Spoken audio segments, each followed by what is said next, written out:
Bonjour à tout le monde, bonjour chers étudiants. Je viens continuer avec vous le module de comptabilité bancaire.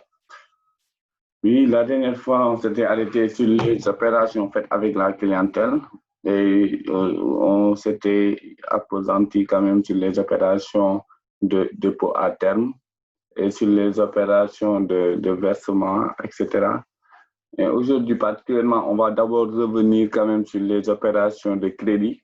On avait dit que la banque peut octroyer des crédits à ses clients, mais ces crédits devaient respecter un certain nombre de conditions sur le plan des procédures. Par exemple, si on prend le cas d'un crédit salarié, par exemple, le salarié de l'entreprise, le salarié doit déposer un certain nombre de documents avant de bénéficier d'un crédit. Notamment, il doit déposer ce qu'on appelle un contrat de travail en bonne et due forme, une attestation de travail, c'est toi dernier bulletin de salaire, etc. Et une attestation de domiciliation de salaire, ça c'est un certain nombre de documents à déposer. S'il dépose, la banque va faire des enquêtes sur son employeur. Est-ce que l'employeur est solvable? Est-ce qu'il n'y a pas de risque d'impayé? Après, on lui octroie un crédit. Maintenant, c'est en plusieurs écritures. Il y a l'engagement d'abord. L'engagement, c'est l'acte par lequel la banque s'est engagée de manière irrévocable à financer les clients. Et dans ce cas, il faut même utiliser les comptes de la classe 9, qu'on appelle les comptes d'engagement hors bilan. Maintenant, en dehors de ça, il y a ce qu'on appelle, si on comptabilise l'engagement, il y a ce qu'on appelle la mise en place du crédit. L'engagement, c'est lorsque, en réalité, le contrat est signé entre l'emploi, entre le salarié et la banque. Maintenant, ça, c'est l'engagement. Maintenant, il y a une deuxième étape, c'est la mise en place du crédit. C'est là où l'argent est mis dans le compte du client. Mais là-bas, il faut faire la part des choses. Il faut savoir que la banque, si le client demande un montant de, par exemple, de 5 millions, la banque ne va pas mettre dans le compte du client 5 millions. Sur les 5 millions, la banque va enlever un certain nombre de frais, notamment l'assurance, parce qu'il y a des risques d'impayé, il y a des risques que le salarié soit alité, etc. Donc, l'assurance est pour couvrir un certain nombre de risques, mais aussi, le salarié aussi, on va lui prélever des frais de dossier, mais sur les frais de dossier, il faut payer ce qu'on appelle la taxe sur les activités financières. D'accord? Maintenant, en dehors de cette phase de mise en place, il y a une autre phase qu'on appelle la phase de remboursement du crédit. C'est-à-dire que c'est une phase où, maintenant, chaque mois, le client est obligé de rembourser. Et ça, c'est déjà paramétré même par la machine. Si l'échéance arrive, la banque prélève directement l'argent dans le compte du client, débite le compte du client. Après, il y a un crédit de le compte du crédit et parallèlement, il y a les intérêts. Mais je reviens pour vous dire, pour la comptabilisation des intérêts, il y a le compte 701 et 702. Le compte 701, c'est pour les intérêts qu'on reçoit dans le cas des opérations interbancaires. Mais pour le compte 702, ce sont les intérêts qu'on reçoit dans le cadre des opérations faites avec la clientèle. Donc, il y a un certain nombre d'éléments. Il y a un certain nombre d'éléments qu'il faudra mettre en place pour en réalité comprendre que il y a une procédure quand même à respecter pour bénéficier d'un crédit dans une institution financière. Mais ce qui arrive aussi, les crédits peuvent être en souffrance. Qu'est-ce qu'on veut dire par là? Aujourd'hui, le client peut ne pas payer. Le client, par exemple, peut avoir des problèmes on l'a renvoyé, il peut être malade, etc. Dans ce cas, à un certain niveau, c'est l'assurance qui va intervenir. C'est pourquoi, initialement, en faisant la mise en place du crédit, on enlève ce qu'on appelle l'assurance du crédit. C'est extrêmement important, c'est très important à savoir. Maintenant, pour les autres cas de figure, notamment les autres cas de figure, notamment les cas de crédit en souffrance. Vous savez, maintenant, avec la convention de Bâle 3, le recouvrement, c'est plus rigoureux. À 3 mois d'impayé, le dossier est déclassifié. Il est amené en contentieux, etc. Mais ça, c'est un autre domaine et il faudra respecter encore une fois ce dispositif prudentiel. Mais là, si on termine sur les opérations faites avec la clientèle, on va faire ce qu'on appelle les opérations de location, les contrats de location. Vous savez, le plan comptable bancaire a été révisé en 2018. Et en révisant le plan comptable bancaire, les contrats de location ont été sensiblement modifiés. Il y a une grosse évolution de la manière de comptabiliser les contrats de location dans les banques. Et là, il faut même distinguer trois types de contrats: les contrats de location simple, les contrats de location financement, même les contrats de cession de bail. Mais nous, on va se limiter qu'aux deux, les contrats de location simple et les contrats de location financement. En réalité, comme je disais tout à l'heure, ça a été sensiblement modifié avec l'avènement du PCB révisé. Parce que sur l'ancien PCB, on va y revenir peut-être. Les contrats de location simple, et comme les contrats de location financement, lorsqu'on achetait le bien, pour donner ça en location, dans tous les deux cas, le bien était inscrit dans les immobilisations de la banque. Maintenant, il faut voir que le PCB révisé s'est sensiblement conformé au principe de la prééminence de la réalité économique sur l'apparence juridique et c'est aussi conformé aussi aux dispositions des IAS, c'est-à-dire International Accounting Standard. Maintenant, pour les contrats de location simple, c'est quoi? Une location simple, je vais acheter mon bien, je vous loue ça pour une durée déterminée et à la fin, vous me restituez. Là, c'est très simple.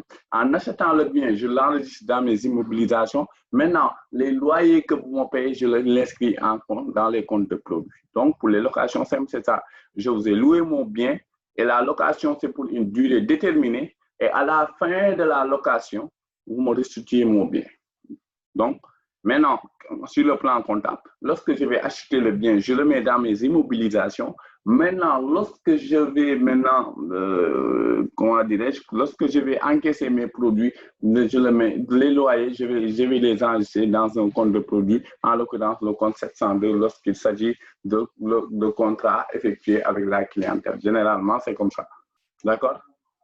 Donc, l'attitude à comprendre dans ce cas d'espèce, c'est de venir dire que les contrats de location simples, on les enregistre dans les immobilisations de la banque, mais en plus de ça, il faudra comprendre que les loyers qu'on va encaisser, on va les mettre dans le compte de produits. Mais on va faire un point focal sur sur la comptabilisation des contrats de location financement. Un contrat de location financement, c'est un contrat de location, mais avec une possibilité de racheter le bien à la fin, notamment le crédit bail. On va sensiblement parler ici du crédit bail. Le crédit bail est un contrat de location d'un bien meuble ou immeuble avec la possibilité de racheter le bien en fin de contrat à un prix appelé prix de levée de l'option d'achat. Donc, ce n'est pas pareil. Dans le cas de la location financement, qu'est-ce qu'on a dit? Dans le cas de la location financement, je vais acheter le bien, je l'enregistre dans mes immobilisations. Je le loue à une personne et à la fin, cette personne va me restituer mon bien. Mais les loyers que cette personne me donne, je le considère comme des produits d'exploitation que j'enregistre dans les comptes 70. Maintenant, ici, ce n'est pas pareil. Ici, c'est un contrat de location financement. Si on prend le cas, ça s'appelle location vente ou le crédit bail. Pour le cas spécifique du crédit bail, le crédit bail, c'est un contrat de location, mais avec une clause de rachat. C'est-à-dire, je vous loue le bien, mais à la fin du contrat, il est prévu ce qu'on appelle un prix de levée de l'option d'achat. Donc, je vais vous louer, mais il y a une clause de rachat. C'est ça la particularité, par exemple, entre le crédit bail et la location simple. Dans une location simple, il n'y a pas de clause de rachat. Alors que dans un crédit bail, on vous loue le bien, mais il y a cette clause-là, cette clause qui dit qu'à la fin du contrat, le preneur peut acheter le bien à un prix qu'on appelle prix de levée de l'option d'achat. Si on fait la comparaison entre la comptabilisation entre l'ancien PCB et le PCB révisé, il y a une grande nuance. L'ancien PCB, l'ancien plan comptable bancaire, nous disait que lorsque tu achètes un bien pour faire, par exemple, une opération de crédit bail, le coût du bien, il faut le mettre dans tes immobilisations. Donc, lorsque tu achètes, tu l'enregistres à l'époque dans le compte 46, immobilisation destinée à financer des opérations de crédit bail. Mais avec le PCB révisé, maintenant, on nous interdit d'enregistrer ces biens-là dans les immobilisations. Le PCB révisé nous dit maintenant, il faut enregistrer le crédit bail comme une opération de crédit simple. C'est comme un crédit. C'est comme un crédit. Maintenant, il n'y a plus besoin de comptabiliser le bien dans tes immobilisations. Après la comptabilisation dans tes immobilisations, tu l'amortis. Après, il y a même une problématique fiscale sur l'amortissement, etc. Aujourd'hui, le PCB révisé nous facilite la tâche. Le PCB révisé nous dit traiter le crédit bail comme une opération de crédit simple. Et maintenant, il faut comprendre le crédit bail. La banque va acheter le bien, par exemple, à 20 millions, mais la banque va vous dire, vous allez me rembourser 20 millions plus un taux d'intérêt, un taux de rentabilité de l'investissement net. Un taux de rentabilité de l'investissement net que vous allez, que les financiers de la banque vont calculer, etc. Mais il faut calculer un taux de rentabilité de l'investissement. C'est un taux d'intérêt implicite de l'investissement net. Ça vous permet maintenant de dire au preneur, oui, vous allez me rembourser 20 millions, mais plus les intérêts. Donc, c'est comme une opération de crédit simple. Maintenant, contrairement à l'ancien plan comptable bancaire, maintenant, on nous demande de traiter le crédit bail comme une opération de crédit simple. Donc, lorsque vous achetez le bien maintenant, ne le mettez pas dans un compte d'immobilisation, mettez ça dans un compte de crédit directement. Ici, vous créditez un compte 205 crédit bail, 114 banques, c'est-à-dire on considère que c'est réglé au comptant. D'accord? C'est la banque qui va acheter. Mais maintenant, si la banque achète,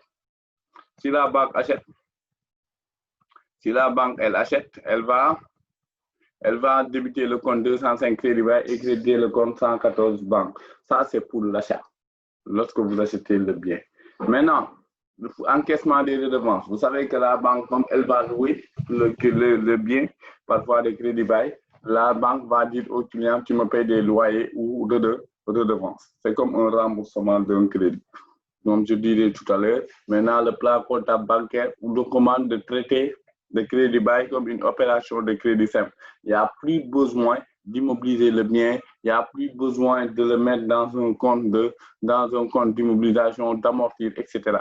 Maintenant, lorsque vous achetez le bien, vous le mettez dans un compte de crédit bail et vous créditez le compte 114 banques.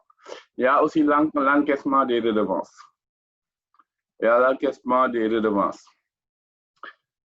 Ouais. À l'échéance, chaque échéance, la banque va prélever dans le compte du client de la redevance composée de quoi? D'un intérêt et d'un principal. Parce que tu vas rembourser, si le bien est à 20 millions, c'est ça le principal. Mais ensuite, en plus de ces 20 millions, il y aura des intérêts. Donc ici, il faut débiter le compte 2511 compte client ordinaire et créditer le compte 205 crédit bail pour le remboursement et le compte 702 pour les intérêts. Maintenant, on va faire un cas pratique qui vous permettra peut-être de comprendre mieux le crédit bail. On a dit Locafrique a acheté un véhicule à 15 millions réglé par banque. La société a signé le 36 pour la mise à la disposition pour durée d'utilisation. La valeur du compte à 15 millions. Le crédit porte 3 ans. Les versements d'une redevance annuelle de 5 600 000, le 36N, N plus 1 et N plus 2, avec la possibilité de l'acheter le bien à la fin du contrat pour une somme égale à 1 459 200. Taux de remboursement de l'emprunt, c'est 20%. Présenter le tableau d'amortissement financier. Donc ici, c'est un contrat de 15 millions remboursable par annuité constante. D'accord? Donc les redevances, elles sont constantes. Et la première redevance a été payée dès la signature du contrat parce que le contrat a démarré le 36N et à la date du 36N, on a versé la première redevance. Maintenant, si vous regardez le tableau, si on regarde le tableau de remboursement, il y a la valeur début, il y a les intérêts, le principal, la redevance. Redevance égale intérêt plus amortissement, c'est clair. Maintenant, il y a la valeur fin qui est la valeur début moins le prêt principal. Maintenant, ce qu'il faut comprendre ici, et je pense que c'est un point extrêmement important,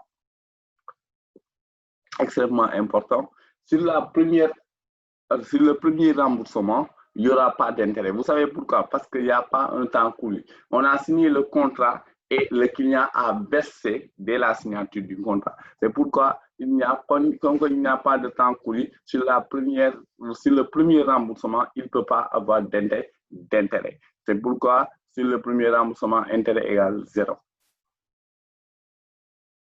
Mais à partir de la deuxième, maintenant, si intérêt égale 0, les redevances, elles sont constantes. C'est ce qu'on a dit sur 3 ans. 36N, 36N plus 1 et 36N plus 2. C'est 5 600 pendant 3 ans. Mais si intérêt égale 0, cela signifie que redevance égale amorti principal. Parce que intérêt plus principal, donc redevance, si intérêt égale 0, redevance égale principal. Maintenant, pour avoir la valeur fin, il faut faire la valeur début moins le principal. Maintenant, sur l'année suivante, on fait la même chose. L'intérêt, c'est quand même très simple à calculer. L'intérêt, c'est la valeur début multipliée par le taux. L'intérêt, c'est la valeur début multipliée par le taux. C'est ce qu'on a fait en n plus 1. Maintenant, pour avoir le principal en n plus 1, on a déjà calculé l'intérêt. L'intérêt, on va prendre 9 400 fois 15%, pas 20%, autant pour moi, ça donne 1 880. Maintenant, pour avoir la valeur du principal, on prend 5 600 moins l'intérêt. Ça donne 3 720 000. Et pour avoir la valeur fin, c'est simple. Valeur fin, c'est toujours valeur début moins le principal. D'accord? Maintenant, pour l'enregistrement, donc, il y a un versement de 3 redevances. Il y a un versement de 3 redevances. Mais à partir de la 4e année, il y a le prix de levée de l'option d'achat. Donc, on avait dit que le crédit bail, c'est un contrat de location, mais avec une clause de rachat. C'est-à-dire, à la fin du contrat, le preneur peut dire, je vais racheter le bien à un prix qu'on avait déjà fixé, ou bien je ne l'achète pas. Et ce prix de levée de l'option d'achat fait partie du contrat. Donc, sur la 4e année, en année plus 3, c'est ce qu'il faut rembourser. Le prix de levée de l'option d'achat, c'est 1 459 200. Maintenant, on prend pour avoir, c'est la redevance entre guillemets qu'on va payer sur la dernière année. Maintenant, pour avoir la valeur début, l'intérêt, c'est toujours valeur début partout. Et pour avoir l'amortissement, principal égale redevance moins intérêt. D'accord? À la fin, on a obtenu 0. Maintenant, pour l'enregistrement des écritures, c'est simple. À la date d'acquisition du bien, le 36, on a mis ça dans un compte 205. Hein? On ne le met plus dans un compte d'immobilisation avec le plan comptable bancaire révisé. Maintenant, on l'enregistre directement dans un compte de crédit. Maintenant, après, on va procéder au remboursement. Vous savez, sur la deuxième opération, on a débuté le compte 2511 et on a crédité le compte 205 pour 5 600 000. Parce que sur la première annuité, il n'y a pas d'intérêt. Sur le premier remboursement, il n'y a pas d'intérêt. Pourquoi? Parce que cette redevance a été payée d'avance. D'accord? A été payée d'avance. Autre chose à comprendre aussi, et pour moi, c'est extrêmement important. Sur la deuxième année, pour rembourser, il y aura forcément des intérêts. Si vous regardez le tableau d'amortissement, il y a des intérêts. On a débuté le compte 2511, le compte 2511, compte client ordinaire, le compte 205 crédit bail, et on a crédité le compte 702 pour les intérêts. Parce que sur la première année, il n'y a pas d'intérêt, c'est pourquoi on n'avait pas mis le compte 702. Mais sur la deuxième année, il y a forcément des intérêts, et ces intérêts-là doivent être enregistrés dans le compte 702. Mais c'est cette même écriture-là qu'on va maintenir jusqu'en N plus 2. C'est pourquoi je dis la même écriture sera passée sur les années suivantes. Maintenant, à la fin du contrat, si le client dit, moi, ça ne m'intéresse pas, je ne lève pas l'option d'achat, qu'est-ce qui va se passer? Si le client ne lève pas l'option d'achat? Qu'est-ce qui va se passer? En cas de non-respect de l'option d'achat, le bien est inscrit au patrimoine de l'établissement assujetti pour le montant de l'encours de la créance. Il sera amorti selon les règles du comptable de droit commun. C'est-à-dire que si en N plus 3 ici, à la fin de N plus 2, le client dit le bien ne m'intéresse pas, je ne lève pas de l'option d'achat. Dans ce cas, le prix de levée de l'option d'achat, on le prend, on l'immobilise, on le met dans les immobilisations de l'entreprise et il y a un compte même spécifique qui a été créé par le PCB pour ça. Et on l'immobilise et le montant de la créance restante sera amorti suivant les dispositions comptables que vous connaissez. Ça peut être le mode linéaire ou les autres modes d'amortissement que vous avez appris. Voilà les gars, l'exposé que je voulais faire sur les contrats de location et qui vous permettra en fait de savoir ici qu'il y a une spécificité en fait mise en place par le PCB révisé et qui nous dit maintenant pour les locations simples, quand vous achetez le bien, vous l'immobilisez et que les redevances ou les loyers que vous encaissez sur les locations simples, mettez ça en produit. Mais le produit, le bien en tant que tel, vous le mettez dans vos immobilisations. En revanche, lorsqu'il s'agit de location financement, le PCB nous demande maintenant de le créer, de le traiter comme une opération de crédit simple. On n'a pas besoin de mettre le bien dans les immobilisations, on le met dans un compte de crédit lors de l'achat et maintenant il y a des remboursements à faire. Mais ce qu'il faut retenir aussi, si à la fin du contrat ou en cours de contrat, le client ne respecte plus ses engagements ou décide de ne pas lever l'option d'achat, dans ce cas, le montant de la créance cessante doit être inscrit au niveau de l'actif du bilan dans les immobilisations et amorti selon les règles comptables de droit commun. Je vous remercie de votre attention. Je vous remercie tous et puis je vous demande, on se retrouve sur la séance